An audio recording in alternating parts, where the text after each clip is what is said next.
ku mukutu gwaffe omuganzi okumanyikiddwa nga Uganda Mukamooli amanya n'eddoboozi nno bapita ntambi kimuzo olunaku lwa leero mawulire ga ntiisa atufiiriddwako mwana muwala amanyikidde nga Ritah Nabukenya. Omwana oyo abadde nga kyagezaako okuba nti kola research ku bintu ebyenjawulo ate ng'ayingidde mu byobufuzi ng'ali mu kisinde kya people power. Unfortunately omwana ono abadde agenda kujoininga banne nga basedize ebbanda ng'ali around sedize nakaweeyo nabwe kityo poliisi ya Uganda ng'emugezaako okumugoba. Unfortunately ne bamukoona. I don't know how it happened.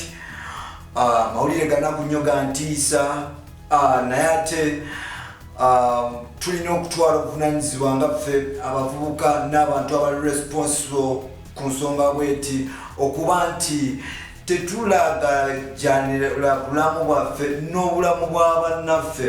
At the end of that day yena akoze ekintu ekyo whether accidentally or intentionally.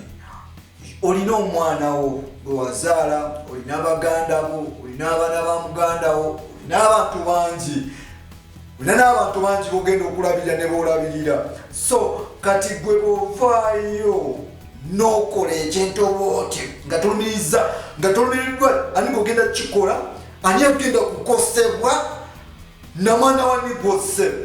Okitegeera? So kulowooze ku famire yo because one day one time it will be your relative. So right mu mbeera eno omwana muwala afiiridde mu maanyi bwekityo mu people power bantu bangi bazze bafa. Kawoya incident yerira yaluwa kyamuleka kyekimu up to now musajja watu bwatyo byasika. I don't know whether abantu bano abafa His Excellency Bobi when avaayo n'abanga abagoberera n'okuba nti ayambako famire zaabwe kuba abantu bangi bakwatibwa abalala bali mu makomera. Olunaku lwa leero njagala tetera kukola stories zino but because omwana afudde wa myaka gyaffe ate nga ffe abavubuka tuli so responsible ku bulamu bwaffe na guno omulembe gwaffe because this is our generation. Mbadde nsaba producer wange abalage video Nabukenya bate batuvuddeko. So naye ng'ate saagala kutwala nsonga zino ziri zibeerenga likely. Government bonna abadde mu operation eyo nsaba mubamanyi banonyerezeeko. Saagala baba nga ekikoze intentionally saagala omuntu oyo bamuvunaane nga government. Njagala omuntu oyo bamuvunaane kululwe individual because we are losing a lot of people. Abaana abafa tulina amaanyi agasobola ositula Uganda enufa abavubuka ate ffe abagenda okutwala like Uganda mu maaso. So bottom omuti omuto that means nti tulina okufuna mu maaso eyo tetujja na kubeera na bibira. So kitalo nnyo kitalo ddala.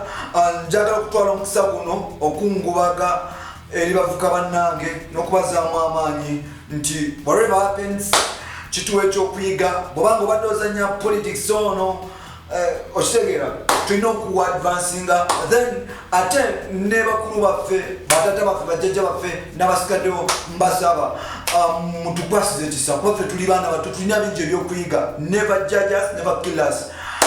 So bino n'ebirala byogenda okulinda producer wange era video tubeere nga abantu babiraba. Sigala osubscribinga ku guno omukutu Uganda Mukamooli. Check on us at any time if you like. Bye bye.